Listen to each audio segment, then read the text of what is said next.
Ito, mga fresh na harvest natin. Galing lang yun dyan, ano yun? Mga balag ng sita, meron tayo dyang okra, maraming sili. Pero gamit yung dalawang ingredients na yan, celebrate natin yung hirap nila dito by doing vegetable salad. Okay, so ang trabaho mo sa akin ngayon, ito yung okra, cut mo yung top, cut mo siguro mga ganyan, mga 1 inch. Diri mo yung spoon. Uy, nanghahaba pa ng cook ko.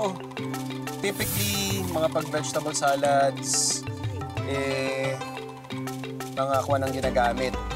Mga root crops, potato salad, yung mga ganon, sweet potato salad, beets. Yung sitaw, favorite ko to.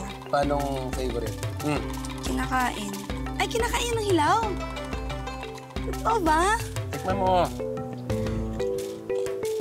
Tikman mo. Mas masarap. So actually, as is, pwede na siya.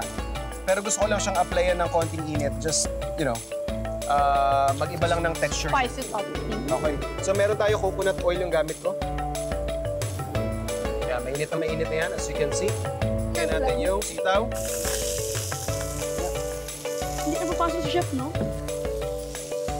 Ayan dyan. Wow, ang galing niyo po gumanyan, chef. Dapat lang, trabaho ko to eh. Season lang natin siguro ito ng fish sauce.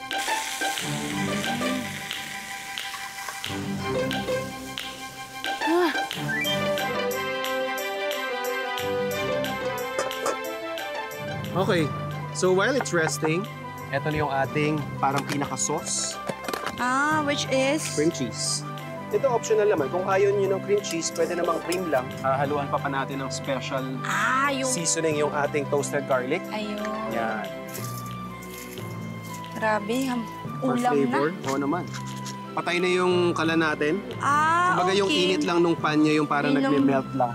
Pero anong consistency po ba yung hinahanap, chef? Depende. Depende sa trip mo. Ako medyo thick. Thick na parang, pero mabasa pa rin. Just enough to coat yung ating vegetables. Tapos, kung gusto natin, kasi this is too thick, di ba? Apparently. We're just gonna, in a way, dilute siya with cream.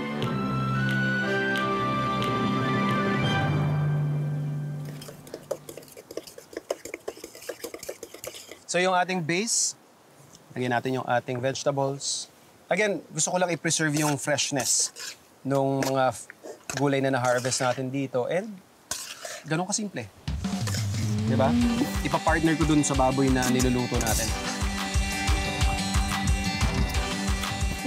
Ano? Kaya? Hindi naman talaga sa raw. Pero, ang sarap nung ginawa mo sauce. Pwede. Partner ito sa mga, yung pang Noche Buena. Kasi simple lang yung kulay niya eh. Meron tayong green, may white tayo, tapos i-finish natin ng more toasted garlic.